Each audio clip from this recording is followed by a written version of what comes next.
Hello everyone and welcome back. Today I'm going to be showing you how to get the best weapon in Tears of the Kingdom. This can be pretty tricky and can take a long time, so this is going to be a pretty long video. Anyways, first you want to come to this exact area of the Gerudo town.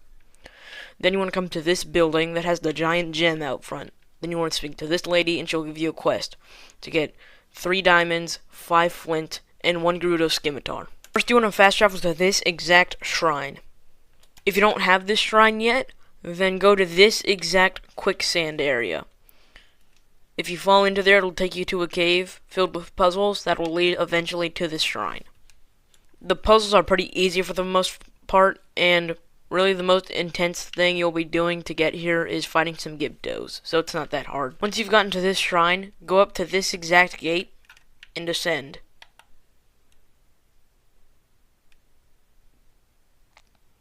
Once you're here, pull this exact lever right here, which is revealed by pulling away these little blocks here, as you can see. I've pulled them out of the way so you can see this little switch right here. That'll open up a way back into the shrine, and not only that, it'll open up a way to the next room. So once you've flipped that switch, go in this little hole, and this gate will be open. So now that this gate is open, we can go to here and ascend.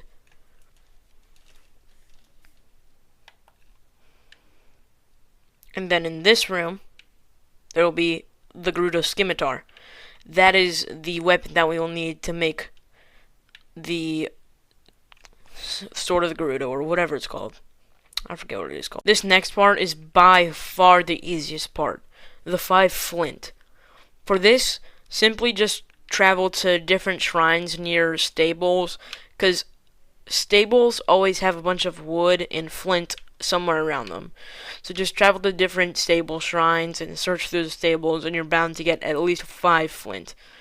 Or 10 flint at least. 10 flint is what you'll need.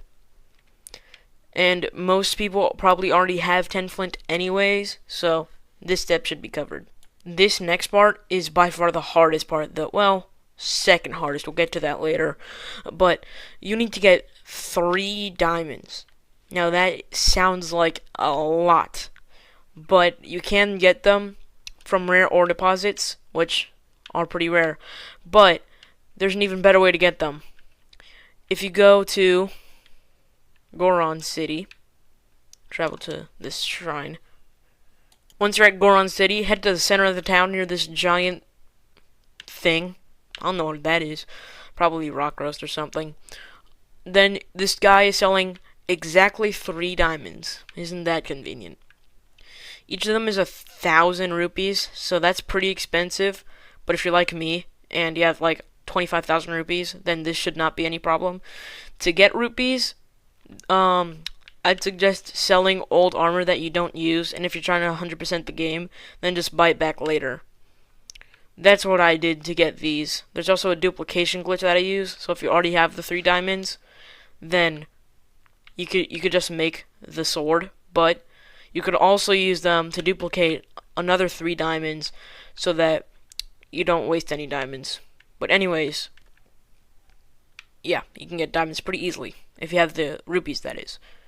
Once you've gotten all the diamonds, all the materials, all the flint, the Gerudo Scimitar, all of that, head back to the, I'm not even going to attempt to begin to try to say that name correctly, but this shrine right here in the middle of the Gerudo town. Once you've traveled to the shrine, head back to the blacksmith area where we were before.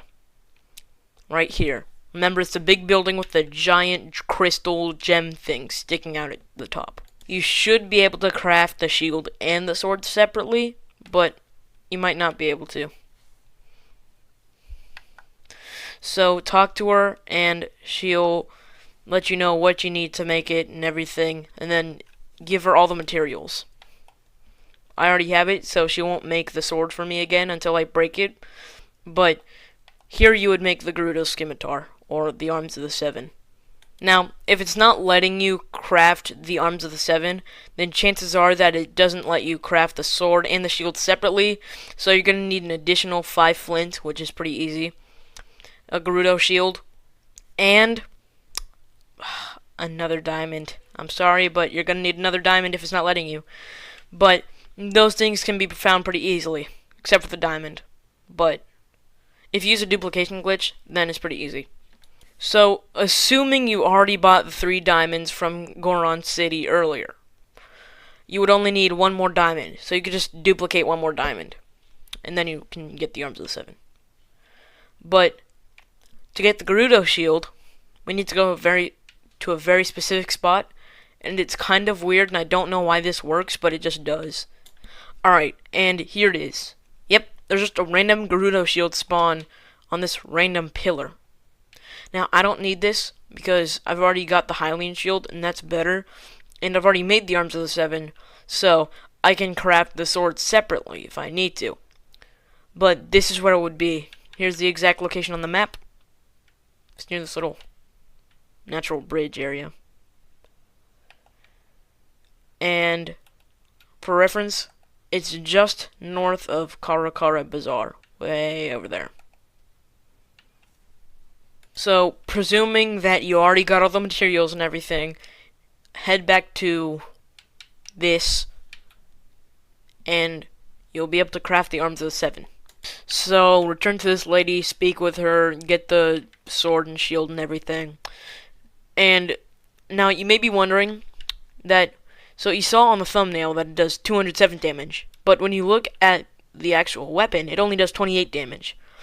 Well, don't worry, because as you can probably tell from the timeline on this video, we are far from over. And it's even worse for me, because I have to edit this. Now, this next part is what I consider to be the hardest part, because you need to find quite a bit of Lynels. You need to get the Silver Lynel Razor Horn, or something like that. I think that's what it's called. Anyways, the best way to get this is going to the floating Coliseum and fighting off those Lynels.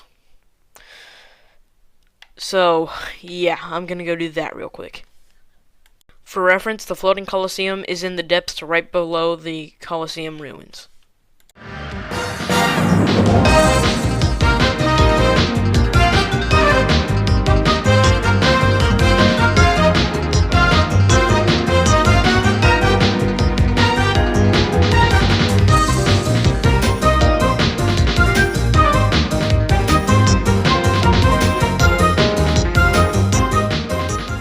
And once you've killed the Silver Lynel from the floating Coliseum, you should be able to get the Silver Lynel Horn.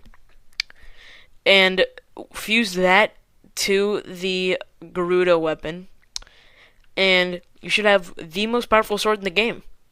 Now, it might say 138 damage instead of 207. Not might, it will. But that's because you don't have the attack up boost. And to get that, you'll need to use either the Fierce Deity set, the Barbarian set, or the Phantom set of armor, or cook some Mighty Bananas to make an attack up meal that has like enough attack up bonus to stack up the damage to 207 damage per hit. And with that, that's it. Bye.